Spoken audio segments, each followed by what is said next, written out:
اور ڈرو اس وبال سے جو تم میں سے صرف ان لوگوں پر نہیں پڑے گا جنہوں نے ظلم کیا ہوگا، اور جان رکھو کہ اللہ کا عذاب بڑا سخت ہے۔ نحمدہ ونصلی علی رسولہ الکریم، اما بعد، اعوذ باللہ من الشیطان الرجیم۔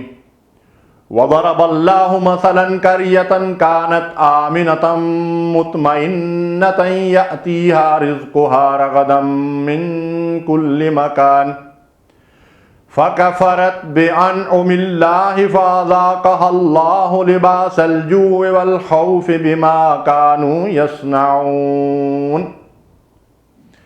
اور اللہ ایک بستی کی مثال دیتا ہے جو پورے امن اور اطمینان سے رہتی تھی، اس کی روزی اس کے ہاں ہر طرف سے بافراغت چلی آ رہی تھی، پھر اس نے اللہ کی نعمتوں کی ناشکری اور ناقدری کی تو اللہ نے اسے بھوک اور خوف کا مزہ چکھایا جو بدلہ تھا ان کے کرتوتوں کا۔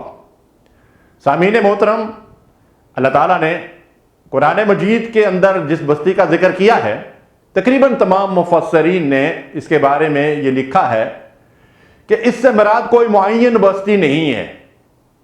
اہل مکہ کی طرف بھی یہ اشارہ ہو سکتا ہے، بعض مفسرین نے لکھا ہے، لیکن دنیا میں جب کبھی بھی کسی بستی کے اوپر ان حالات کا انطباق ہو تو قرآن مجید کی اس آیت کی روشنی میں وہی بستی اس سے مراد ہوگی۔ تو اللہ تعالیٰ فرماتے ہیں کہ ایک بستی ہے جس کے مکینوں کو اللہ تبارک و تعالیٰ نے امن اور اطمینان اور سکون اور چین کی زندگی عطا فرمائی تھی، اور اس کے ساتھ ساتھ رزق بافراغت دائیں اور بائیں اور اوپر اور نیچے سے آ رہا تھا، لیکن انہوں نے اللہ کی نعمتوں کی ناشکری کی اور اس کے نتیجے میں اللہ تعالیٰ نے ان پر کیا عذاب مسلط کر دیا، فَأَذَاقَهَا اللَّهُ لِبَاسَ الْجُوعِ وَالْخَوْفِ۔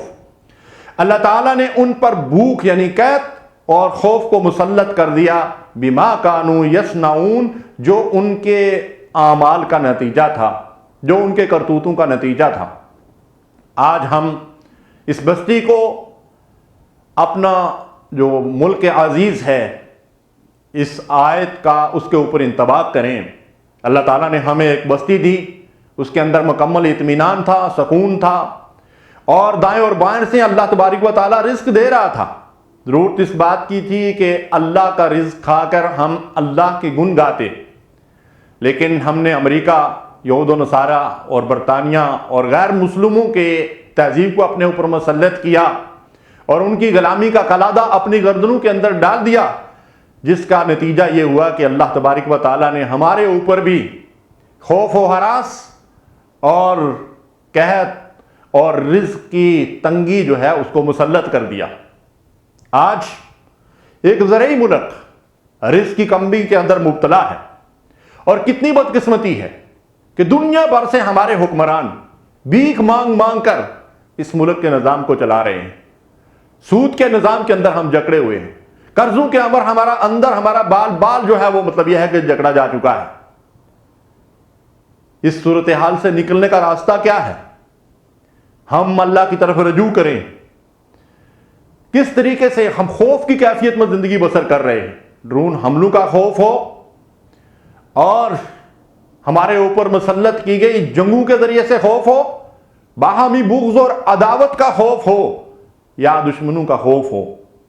کتنے لوگ ہیں جو امن اور سکون کی زندگی بسر کر رہے ہیں اس ملک کے اندر جسے اسلام کے نام پر حاصل کیا جاتا۔